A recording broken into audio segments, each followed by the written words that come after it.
Assalamualaikum warahmatullahi wabarakatuh, abang-abang, kakak-kakak. Nah, masih bersama Ustazah Khairul Rahmah dalam pelajaran seni budaya. Oke, seperti biasa, sebelum kita memulai pembelajaran, alangkah baiknya kita selalu memulainya dengan membaca Al-Basmalah, Bismillahirrahmanirrahim, dan doa masing-masing di rumah ya, abang-abang, kakak-kakak. Nah, kali ini kira-kira kita ngapain ya di video pembelajaran kali ini? Nah, kita akan belajar atau membahas materi tentang berlatih menyusun naskah drama musikal. Sebelum kita masuk ke berlatih menyusun naskah drama musikal, sebelumnya kita harus mengetahui atau kita telah membahas tentang menyusun naskah drama musikal. Nah, otomatis sebelum kita tahu atau sebelum kita mulai berlatih menyusun naskah drama, kita harus tahu terlebih dahulu cara menyusun naskah drama musikal. Di dalam naskah, karakter dan tokoh tergambar dengan jelas. Nah, jadi pembelajaran ini sudah kita bahas sebelumnya, tetapi kita akan mengulanginya secara singkat kembali, yaitu tentang langkah-langkah menyusun naskah drama musikal. Yang pertama itu ada menentukan tema. Nah, jadi sebelum kita menyusun naskah drama itu kita harus menentukan temanya terlebih dahulu. Nah, jadi tema itu apa? Tema itu merupakan ide dasar dari keseluruhan naskah. Kemudian yang kedua yaitu menentukan judul. Jadi judul di sini yaitu cerminan dari isi naskah yang ditulis. Nah, yang ketiga membuat prolog. Prolog itu artinya pembukaan atau bisa dikatakan sebagai kata pengantar. Nah, bagian dari naskah yang ditempatkan pada bagian awal. Selanjutnya yaitu menentukan alur. Nah, di sini alur itu adalah rangkaian peristiwa yang memiliki hubungan sebab akibat. Jadi, alur ini menggambarkan jalan cerita berdasarkan tema yang sudah ditentukan sebelumnya. Oke, langkah yang selanjutnya yaitu menentukan adegan. Jadi, setelah rangkaiannya jelas, langkah selanjutnya adalah menciptakan adegan. Jadi, adegan itu merupakan bagian dari drama yang menunjukkan perubahan peristiwa. Kemudian yang keenam, membuat dialog dan petunjuk lakuan. Nah, jadi dialog itu bisa dikatakan sebagai cerita atau perkataan dua orang atau lebih. Sedangkan petunjuk lakuan itu adalah petunjuk yang mampu membantu para aktor gerakan apa yang harus dilakukan saat membawakan dialog. Nah, yang terakhir yaitu membuat epilog. Nah, jadi epilog itu adalah salah satu bagian dari naskah drama yang boleh ada ataupun tidak. Jadi fungsi epilog di sini itu untuk memberitahukan penonton bahwa pementasan drama telah berakhir. Oke, itu tadi langkah-langkah dalam menyusun naskah drama musikal. Nah, kali ini kita masuk ke tema yang dapat dijadikan naskah. Nah, tadi kan dalam langkah-langkah menyusun naskah drama itu ada menentukan tema.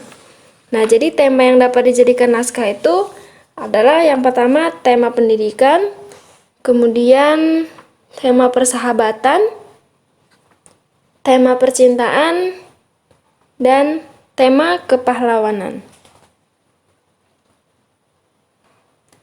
Nah, kita sudah mengetahui langkah-langkah yang perlu diperhatikan dalam menyusun naskah drama musikal. Jadi, kali ini kita akan membahas tentang berlatih menyusun naskah drama musikal. Nah, jadi contoh naskah drama musikal itu adalah cerita tentang Rama dan Sinta atau biasa disebut dengan cerita Ramayana. Jadi di sini naskah drama musikal itu dapat pula diambil dari cerita rakyat. Nah, contohnya nanti kita akan membahas tentang legenda Batu Menangis. Jadi sumber cerita drama musikal itu pertama kali bisa diambil dari cerita rakyat, yaitu contohnya Cindelaras. Kemudian dari hikayat bisa dikatakan atau bisa kita ambil contohnya itu Abu Nawas. Kemudian dari mitos, cerita mitos yaitu Dewi Nawangwulan. Dan cerita-cerita rakyat zaman dahulu. Nah, jadi kali ini Ustazah akan membacakan naskah drama musikal. Nah, untuk lebih jelasnya, perhatikan berikut ini. Nah, kita akan membacakan legenda Batu Menangis. Di sebuah bukit yang jauh dari desa, di daerah Kalimantan, hiduplah seorang janda miskin dan seorang anak gadisnya. Jadi, anak gadis janda itu sangat cantik jelita. Namun sayang, ia mempunyai perilaku yang amat buruk. Gadis itu amat pemalas, tidak pernah membantu ibunya melakukan pekerjaan-pekerjaan rumah. Ia hanya bersolek setiap hari. Nah, jadi selain pemalas, anak gadis itu juga manja. Segala permintaannya harus dituruti. Setiap kali ia meminta sesuatu kepada ibunya, harus dikabulkan tanpa memperdulikan keadaan ibunya yang miskin. Ibunya harus membanting tulang mencari sesuap nasi setiap hari.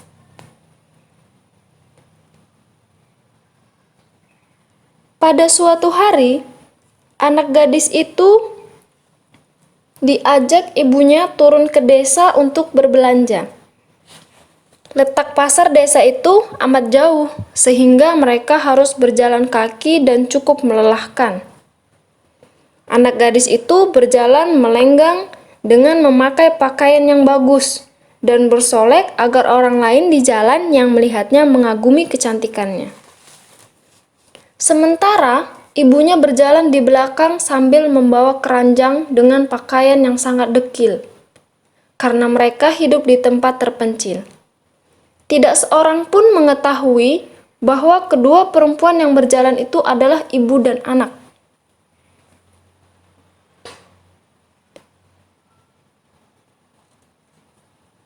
Ketika mereka mulai memasuki desa, orang-orang desa memandangi mereka. Mereka begitu terpesona melihat kecantikan anak gadis itu, terutama pada pemuda atau para pemuda desa yang tidak puas-puasnya memandang wajah gadis itu. Namun, ketika melihat orang yang berjalan di belakang gadis itu, sungguh kontras keadaannya. Hal itu membuat orang bertanya-tanya.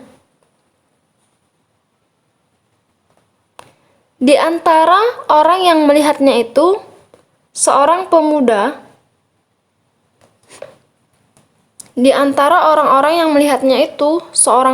mendekati dan bertanya kepada gadis itu.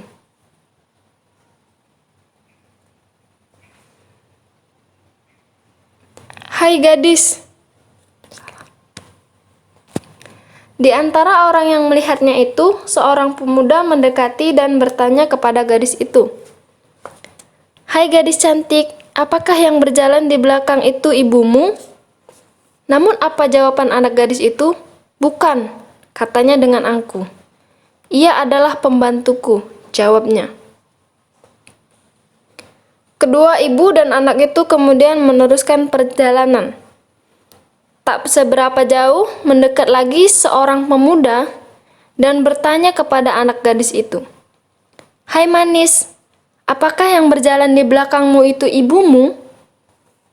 Bukan, jawab gadis itu dengan mendongakkan kepalanya. Ia adalah budak. Begitulah setiap gadis itu bertemu dengan seorang di sepanjang jalan yang menanyakan perihal ibunya. Selalu jawabannya itu. Ibunya dipermalukan sebagai pembantu atau budaknya.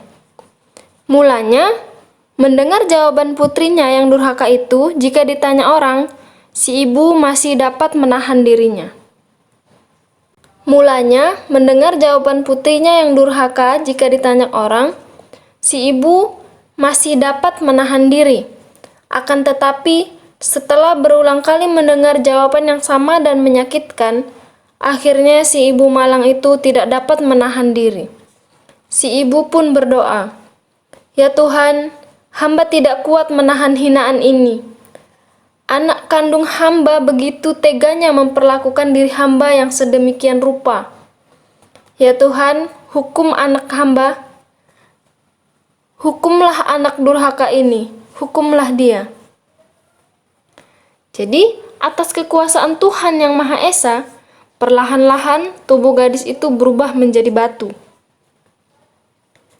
Perubahan itu dimulai dari kaki. Ketika perubahan itu telah mencapai setengah badan, anak gadis itu menangis, memohon ampun kepada ibunya.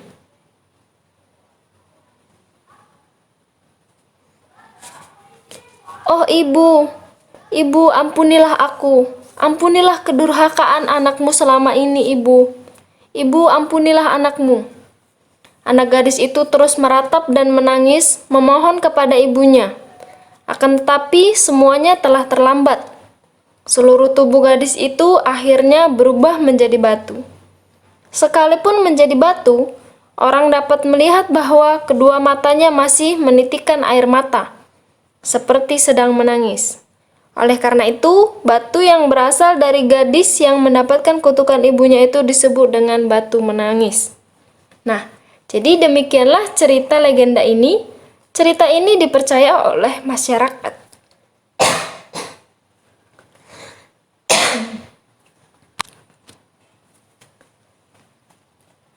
Demikianlah cerita legenda ini. Cerita ini dipercaya oleh masyarakat setempat sebagai kisah yang benar-benar pernah terjadi. Barang siapa yang durhaka kepada ibu kandung yang telah melahirkannya dan membesarkannya, pasti perbuatan laknatnya itu akan mendapat hukuman dari Tuhan yang Maha Kuasa. Nah, itu tadi sekilas cerita tentang legenda batu menangis. Nah, jadi di sini juga kita bisa mengambil kesimpulan atau pelajaran sebagai anak. Kita sebagai anak, kita harus berbakti kepada orang tua. Jangan sampai sedikit pun melukai hati kedua orang tua kita, terutama ibu. Belajarlah menjadi anak-anak atau ananda-ananda yang soleh-soleha. Oke, karena ceritanya sudah selesai, jadi tugas kali ini adalah tuliskanlah cerita rakyat atau legenda atau dongeng yang ada di daerah sekitar kakak-kakak dan abang-abang sesuai dengan penulisan naskah drama musikal. Terima kasih karena sudah memperhatikan video pembelajarannya. Jangan lupa dikerjakan tugas-tugasnya ya, abang-abang dan kakak-kakak. Ustazah akhiri dengan hamdalah, alhamdulillahirabbil alamin, dan wassalamualaikum warahmatullahi wabarakatuh.